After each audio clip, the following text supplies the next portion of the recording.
আসসালামু আলাইকুম, স্বাগত জানাচ্ছি আর টিভির রাতের সংবাদে। আপনাদের সঙ্গে রয়েছি আমি হাবিবা আফরোজ। জানাবো বিস্তারিত সংবাদ। 2 ঘন্টার বৈঠকেও মেলেনি সিদ্ধান্ত। রেলওয়ের রানিং স্টাফদের কর্মবিরতিতে স্থবির হয়ে পড়েছে সারা দেশের ট্রেন যোগাযোগ। এতে বিপাকে পড়েছেন যাত্রীরা। তবে শিগগিরই সমস্যার সমাধান হবে বলে আশা করছেন রেলপথ মন্ত্রণালয়ের উপদেষ্টা মোহাম্মদ ফাউজুল কবির খান। বিপুল দেব রায়ের সহায়তায় আশিকুল আলম জানাচ্ছেন এরই বিস্তারিত। মূল বেতনের সঙ্গে রানিং অ্যালাউন্স যোগ করে পেনশন ও আনুতোষিক সুবিধার দাবিতে দীর্ঘদিন ধরে আন্দোলন করছেন রেলের রানিং স্টাফরা। 27 জানুয়ারির মধ্যে দাবি মানার শর্ত দেন তারা। এরপর 28 জানুয়ারি থেকে রেল চলাচল বন্ধের ঘোষণা দেন রেলওয়ে রানিং স্টাফ ও শ্রমিক কর্মচারী ইউনিয়ন। যেটা আমরা প্রাপ্ত হয়ে আসতেছি সেইটাই আমরা চাচ্ছি। আন্দোলনের মুখে গেল মধ্যরাতের পর থেকেই রাজধানী সহ বিভিন্ন রুটে ট্রেন চলাচল বন্ধ হয়ে যায়। বিপাকে পড়েন দূরের যাত্রীরা। ছোট শিশু আর অসুস্থদের ভোগান্তির অন্ত নেই। উপায় না পেয়ে ফিরে যান অনেকে। একটা বিড়ম্বনায় পড়ে গেছি। এটা একটা দারুণ রকমের ভোগান্তি। এখান থেকে আমরা কোথায় যাব? 300 টাকা সিএনজি ভাড়া দিয়ে আসছি, 3 দিন আগে টিকিট কাটছি, এখন আইসা শুনে ট্রেন বন্ধ। রাজশাহী, চট্টগ্রাম, খুলনা, সিলেট, পঞ্চগড়, রাজবাড়ী, রংপুর, আখাউড়া, চুয়াডাঙ্গা, নাটোর, ঝিনাইদহ, ময়মনসিংহ, দিনাজপুরের হিলি সহ দেশের বিভিন্ন স্টেশনে এসে গন্তব্যে যেতে না পেরে দুর্ভোগে পড়েন যাত্রীরা। এক পর্যায়ে রাজশাহী রেল স্টেশনে ভাঙচুর করেন ক্ষুব্ধ যাত্রীরা। পরিস্থিতি মোকাবেলায় সেনা মোতায়েন করা হয়। এখন মানুষের একটা ভোগান্তি, প্রায় হাজারের অধিক মানুষ। হঠাৎ করে ট্রেন বন্ধ, খুবই কষ্টের ভিতরে। সচিবালয়ে অর্থ উপদেষ্টা ডক্টর সালেউদ্দিন আহমেদ জানান, রেলের রানিং স্টাফদের ওভারটাইমের বিষয়ে অর্থ বরাদ্দ দেওয়া হয়েছে। আমরা যতটুকু আমাদের সম্পদের ইস্যুতে আমরা বলেছি, অন্যরা সংস্থা আমরা যেভাবে দিয়েছি আমরা দিয়েছি। এতে তো মোটামুটি আমার মনে হয় একটা যুক্তি ছিল এবং আমরা দিয়েছি সুবিধা। এখন যদি তারা বলে আরো সবগুলো একসাথে দিতে হবে, তা আপনারা বুঝতে পারেন অর্থের সংকুলন তো আমার করতে হবে। কমলাপুর রেলওয়ে স্টেশন পরিদর্শনে এসে রেল উপদেষ্টা মোহাম্মদ ফাইজুল কবির খান আন্দোলনকারীদের কর্মবিরতি প্রত্যাহারের আহ্বান জানান। আপনাদের সঙ্গে আলোচনার দ্বার খোলা আছে এবং আমরা তাদের সাথে যে আলোচনা করব, দরকার হলে আমরা অর্থ বিভাগের সঙ্গে আবার করব। দুঃখজনক যে এতগুলো যাত্রীকে জিম্মি করে এই ধরনের একটা কর্মসূচি দেওয়া। এদিকে রেলের বিকল্প হিসেবে গুরুত্বপূর্ণ রুটগুলোতে যাত্রী পরিবহনের জন্য বিআরটিসি বাস সার্ভিস চালু করা হয়েছে। আশিকুল আলম, আর টিভি, ঢাকা। দর্শক, এই মুহূর্তে রাজধানীর কমলাপুর রেলওয়ে স্টেশন থেকে সরাসরি যুক্ত হচ্ছেন আমাদের সহকর্মী সুফিয়ান ফারাবি। সুফিয়ান, জানাবেন যে এই মুহূর্তে কি অবস্থা দেখছেন কমলাপুরে? হাবিবা, আমরা যেমনটি প্রতিবেদনে দেখছিলাম যে আসলে এখন পর্যন্ত কোনো ধরনের সুরাহা হয়নি। 2 ঘন্টা বৈঠক হয়েছে তাদের মধ্যে, কিন্তু কোনো ধরনের ফলাফল আমরা দেখতে পাইনি। কমলাপুর স্টেশনে কিন্তু আমরা সেই বাস্তবতাই দেখতে পাচ্ছি যে এখানে কিন্তু পুরো কমলাপুর রেলওয়ে স্টেশনে আমরা নিরাপত্তা দেখতে পাচ্ছি, তবে কোনো ধরনের যাত্রী বা কাউকে আমরা দেখতে পাচ্ছি না। সকলেই একেবারে নিস্তব্ধ পুরো কমলাপুর রেলওয়ে স্টেশনে। এখানে যারা পথশিশু আছে তারা ছাড়া এখানে আসলে কেউই সেভাবে নেই। অর্থাৎ সারা দেশে যে ট্রেন চলাচল যেভাবে স্থবির হয়ে পড়েছে, ঠিক সেভাবেই আমরা কমলাপুরেও সেম দৃশ্য দেখছি এবং কোনো ধরনের ট্রেন কিন্তু ছেড়ে যায়নি এবং তারা কিন্তু কর্মবিরতি থেকে এখনো ফেরেননি। যার ফলে কিন্তু কমলাপুর রেলওয়ে স্টেশনে যে সর্বদা যে একটা মানুষের গমাগম থাকতো সেইটা কিন্তু এখন নেই এবং পুরোপুরি স্থবির একটা চিত্র আমরা দেখছি। আমরা জানার চেষ্টা করেছিলাম আসলে কখন নাগাদ বা কত সময় হতে লাগতে পারে বা কত দিন আগামীকাল সকালে থেকে ট্রেন চলাচল শুরু হবে কিনা, কিন্তু এমন কোনো সুনির্দিষ্ট তথ্য এখন পর্যন্ত আমরা পাইনি। কিছুক্ষণ আগে শ্রমিক নেতারা এখানে এসেছিলেন, তারা কিন্তু নানাভাবে আশ্বস্ত করার চেষ্টা করেছিলেন যারা শ্রমিক রয়েছেন তাদেরকে, কিন্তু শ্রমিকরা আসলে এখন পর্যন্ত কর্মবিরতি তুলে নেননি, যার ফলে কিন্তু এখনো কিন্তু ট্রেন চলাচল সারা দেশে সম্পূর্ণ বন্ধ রয়েছে। হাবিবা, এই ছিল কমলাপুর রেলওয়ে স্টেশন থেকে আমার কাছে সর্বশেষ তথ্য। জি, ধন্যবাদ আপনাকে। কমলাপুর থেকে যুক্ত ছিলেন সুফিয়ান ফারাবি। বাস ভাঙচুর ও হামলার নিরাপত্তার দাবিতে অনির্দিষ্টকালের জন্য রূপাতলী থেকে বরিশাল বিভাগের সকল রুটে বাস চলাচল বন্ধের ডাক দিয়েছে পরিবহন মালিক ও শ্রমিক ঐক্যের পরিষদ। রাতে বাস মালিক ও শ্রমিক ঐক্য পরিষদের মুখপাত্র জিয়াউদ্দিন শিকদার এই ঘোষণা দেন। এদিকে বরিশালে বাস মালিক শ্রমিকদের কর্তৃক শিক্ষার্থীদের উপর হামলার প্রতিবাদে ঢাকা কুয়াকাটা মহাসড়ক অবরোধ করে বিক্ষোভ মিছিল করে শিক্ষার্থীরা। 3 ঘণ্টা পর প্রশাসন, কলেজ কর্তৃপক্ষ ও বাস মালিক শ্রমিক নেতৃবৃন্দের সঙ্গে শিক্ষার্থীদের বৈঠকে শিক্ষার্থীদের দাবি মেনে নেয়ার আশ্বাস দিলে সড়ক অবরোধ প্রত্যাহার করেছেন তারা। খুলনা বিভাগীয় ট্যাঙ্ক লরি শ্রমিক ইউনিয়নের সাধারণ সম্পাদক আলী আজিমকে আটকের প্রতিবাদে অনির্দিষ্টকালের ধর্মঘট চলছে বিভাগ জুড়ে। টানা 3 দিন ধরে খুলনা বিভাগীয় ট্যাঙ্ক লরি মালিক শ্রমিক ঐক্য পরিষদের ডাকা এই ধর্মঘটের কারণে সকাল থেকেই ঝিনাইদহের 6টি উপজেলার 34টি ফিলিং স্টেশনগুলোতে জ্বালানি তেল, ডিজেল, পেট্রোল, অকটেন সংকট দেখা দিয়েছে। এতে যাত্রীরাও চরম ভোগান্তিতে পড়েছে। ব্যাহত হচ্ছে সেচ কার্যক্রম। এ বিষয়ে খুলনা বিভাগীয় ট্যাঙ্ক লরি শ্রমিক ঐক্য পরিষদের নির্বাহী সদস্য BM কামরুজ্জামান জানান, সাধারণ সম্পাদক আলী আজিমকে মুক্তি না দিলে তাদের ধর্মঘট চলমান থাকবে। গেল 26 জানুয়ারি থেকে অনির্দিষ্টকালের এই ধর্মঘটের ডাক দেয় সংগঠনটি। আসার পথে 3-4টা তেল পাম্পে অবস্থান করছিলাম তেল নেওয়ার জন্য, কিন্তু আসলে তেল পাচ্ছি না, কারণ আমার বাসায় নিয়ে যেতে হবে ঠেলতে। এখন সব জায়গায় এই একই অবস্থা চলতেছে, যার কারণে আমরা যারা বাইকার চালক তারা আসলে খুব খারাপ অবস্থার ভিতর দিয়ে পার করছি। 3 দিন ধরে তেল নেই, ডিপো থেকে তেল দিচ্ছে না, এই কারণে ডিপো হরতাল চলতেছে, সেই কারণে আমাদের কোনো গাড়ির তেল ঠিক করতে পারতেছি না। ঢাবির অধিভুক্তি চূড়ান্তভাবে বাতিল করে আগামী 1 মাসের মধ্যে নতুন বিশ্ববিদ্যালয় কার্যক্রম শুরু এবং 15 দিনের মধ্যে বিশ্ববিদ্যালয়ের রূপরেখার দাবি জানিয়েছেন 7 কলেজের শিক্ষার্থীরা। একই সঙ্গে 7 কলেজের সমন্বয়ে একটি নতুন বিশ্ববিদ্যালয় গঠনের আশ্বাস দেওয়ায় সরকার সহ সংশ্লিষ্ট সবার প্রতি কৃতজ্ঞতা জানান। রাতে ঢাকা কলেজ শহীদ মিনারে সংবাদ সম্মেলনে তারা এসব ঘোষণা দেন। চলমান সংকট নিরসনে শিক্ষার্থী প্রতিনিধিদের সঙ্গে শিক্ষা মন্ত্রণালয় উচ্চ পর্যায়ে বিশেষজ্ঞ কমিটি এবং 7 কলেজের অধ্যক্ষদের সঙ্গে আগামী 2 দিনের মধ্যে টেলিটকের আয়োজন করতে হবে বলে জানায় শিক্ষার্থীরা। এর আগে দাবি পূরণের আশ্বাসে আন্দোলন প্রত্যাহার করেছেন 7 কলেজের ছাত্র প্রতিনিধিরা। বিকেলে সচিবালয়ের স্বরাষ্ট্র ও তথ্য উপদেষ্টার সাথে বৈঠক শেষে আন্দোলন প্রত্যাহার করেন তারা। শিক্ষা মন্ত্রণালয়ের গঠিত কমিটিকে আগামী 15 দিনের মধ্যে বিশ্ববিদ্যালয়ের রূপরেখা প্রকাশ করতে হবে। 1 মাসের মধ্যে রাষ্ট্রপতির অধ্যাদেশের মাধ্যমে বিশ্ববিদ্যালয়ের কার্যক্রম শুরু করতে হবে। 7 কলেজের চলমান পরিস্থিতি নিয়ে জরুরি বৈঠক করেছেন অন্তর্বর্তী সরকারের প্রধান উপদেষ্টা ডক্টর মোহাম্মদ ইউনূস।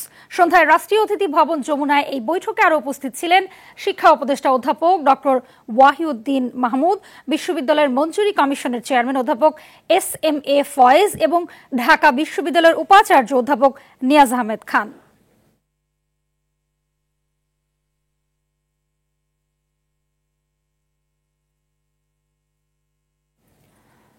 শিক্ষকদের টানা 10 দিন আন্দোলনের মুখে দেশের নিবন্ধনভুক্ত সব স্বতন্ত্র ইবতেদায়ী মাদ্রাসা জাতীয়করণ করার সিদ্ধান্ত নিয়েছে শিক্ষা মন্ত্রণালয়।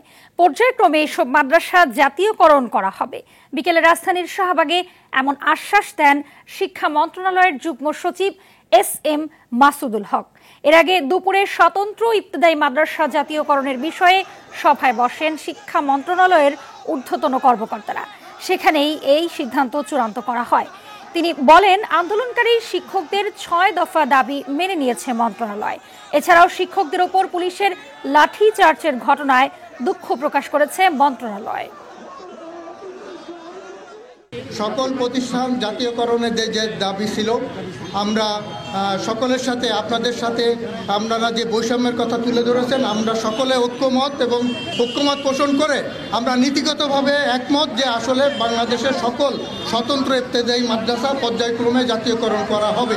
জুনের মধ্যেই আমরা সমস্ত দাবি দেওয়া সম্পন্ন করব ইনশাআল্লাহ। জনগণ থেকে দূরে চলে গেলে 5 আগস্টের পরিণতি হবে বলে মন্তব্য করে বিএনপির ভারপ্রাপ্ত চেয়ারম্যান তারেক রহমান বলেছেন, কোনো রাজনৈতিক দল এই পরিণতি ভোগ করতে না চাইলে নেতাকর্মীদের জনগণের সঙ্গে থাকতে হবে। রাষ্ট্র কাঠামো মেরামতের 31 দফা নিয়ে খুলনা বিভাগীয় 3 জেলার নেতাকর্মীদের প্রশিক্ষণ কর্মশালায় তিনি এই কথা বলেন। খান আলমিনের রিপোর্টে এর বিস্তারিত।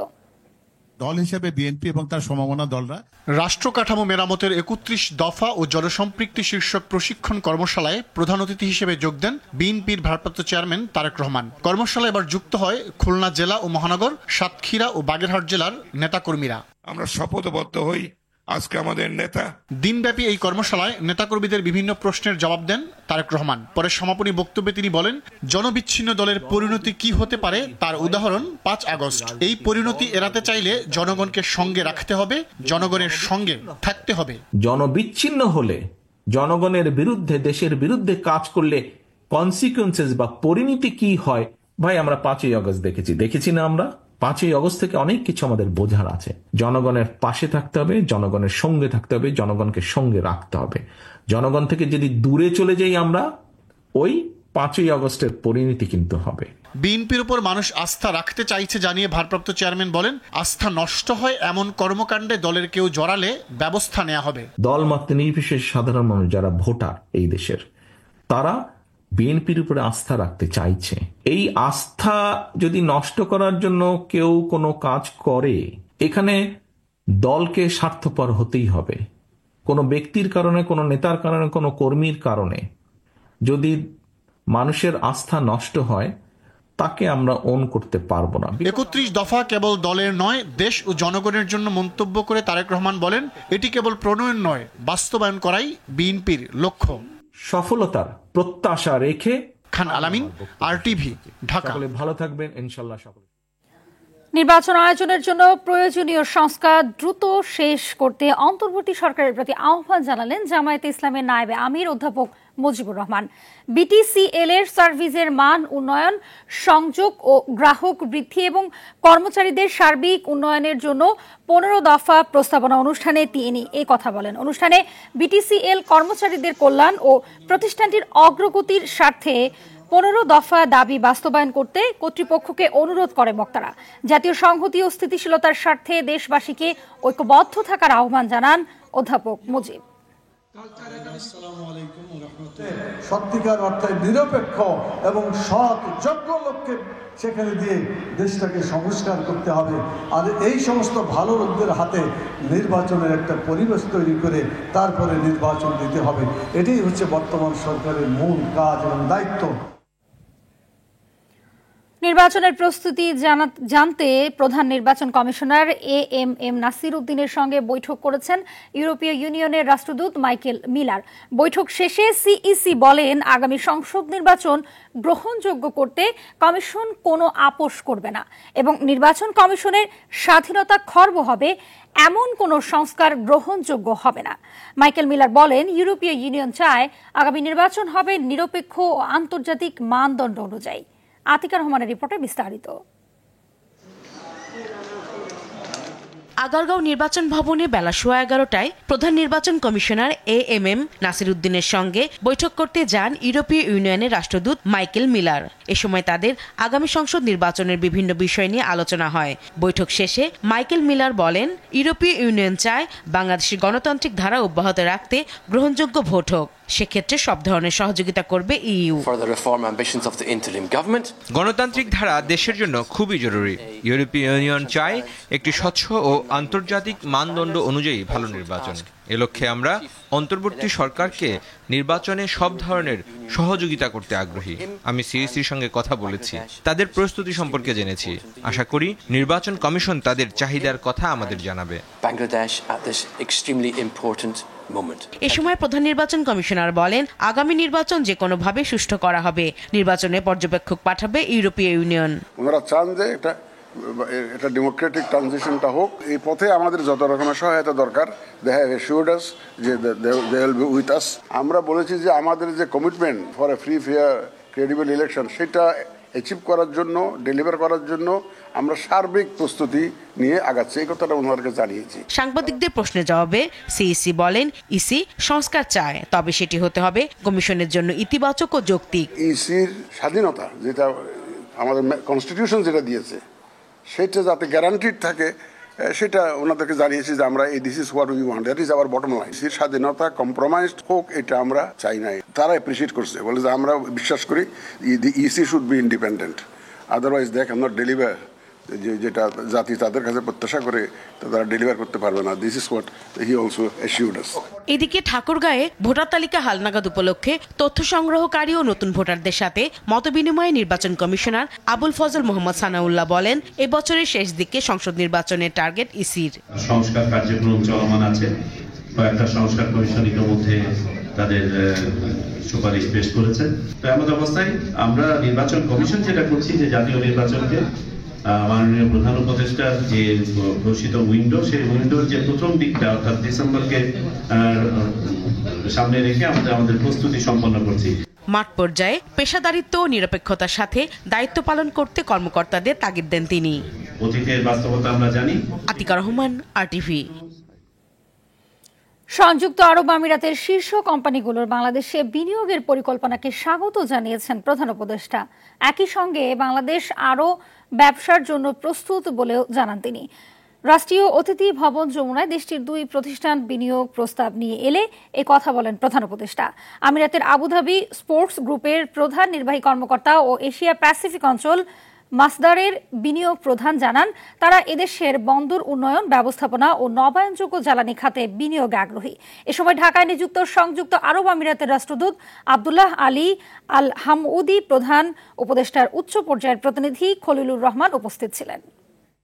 চাকরি হারালেন যুক্তরাষ্ট্রের 1 ডজনেরও বেশি আইন কর্মকর্তা। তারা অতীতে ডোনাল্ড ট্রাম্পের অপরাধ তদন্ত কাজে জড়িত ছিলেন। স্থানীয় সময় সোমবার বিচার বিভাগের এই আইনজীবীদের বরখাস্ত করে ট্রাম্প প্রশাসন। বরখাস্তকৃত কর্মকর্তাদের কাছে ট্রাম্পের নিয়োগকৃত ভারপ্রাপ্ত অ্যাটর্নি জেনারেল জেমস ম্যাকহেনরির পাঠানো এক চিঠিতে বলা হয়, প্রেসিডেন্ট ট্রাম্পের এজেন্ডা যথাযথভাবে বাস্তবায়নে এসব আইন কর্মকর্তাদের ওপর আর বিশ্বাস করা সম্ভব হচ্ছে না। যুক্তরাষ্ট্রের প্রেসিডেন্ট ডোনাল্ড ট্রাম্প গাজা উপত্যকা থেকে ফিলিস্তিনিদের মিশর ও জর্ডানে হস্তান্তরের বিতর্কিত প্রস্তাবটি আবারও সামনে এনেছেন। তিনি দাবি করেছেন, মিশরের president Abdel Fattah al Sisi এবং জর্ডানের রাজা দ্বিতীয় আবদুল্লাহ এই পরিকল্পনায় সম্মত হবেন। তবে এই প্রস্তাবের বিরুদ্ধে ইতোমধ্যেই মিশর ও জর্ডান সহ বেশ কয়েকটি আরব দেশ কঠোর অবস্থান নিয়েছে। এক প্রতিবেদনে এই তথ্য জানায় ইসরায়েলি সংবাদ মাধ্যম টাইমস অফ ইসরায়েল। তিনি বলেন, গাজাবাসীদের এমন জায়গায় সরিয়ে নেওয়া উচিত যেখানে তারা নিরাপদে এবং আরো ভালোভাবে বসবাস করতে পারবে।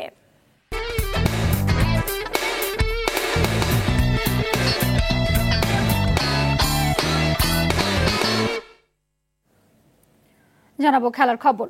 বিপিএল এ আলাদা ম্যাচে কাল মাঠে নামবে শীর্ষ 2 দল রংপুর ও বরিশাল। সমান পয়েন্ট নিয়েও রান রেটে এগিয়ে থাকা রংপুর কাল দুপুর 1:30টায় মুখোমুখি হবে চট্টগ্রাম কিংসের।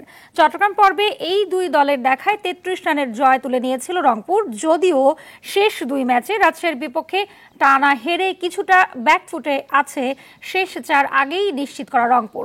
অপরদিকে নিজ মাটিতে হারের প্রতিশোধ ও শেষ 4-এর লড়াইয়ে এগিয়ে যেতে রংপুরের বিপক্ষে জয়ের লক্ষ্য চট্টগ্রামের।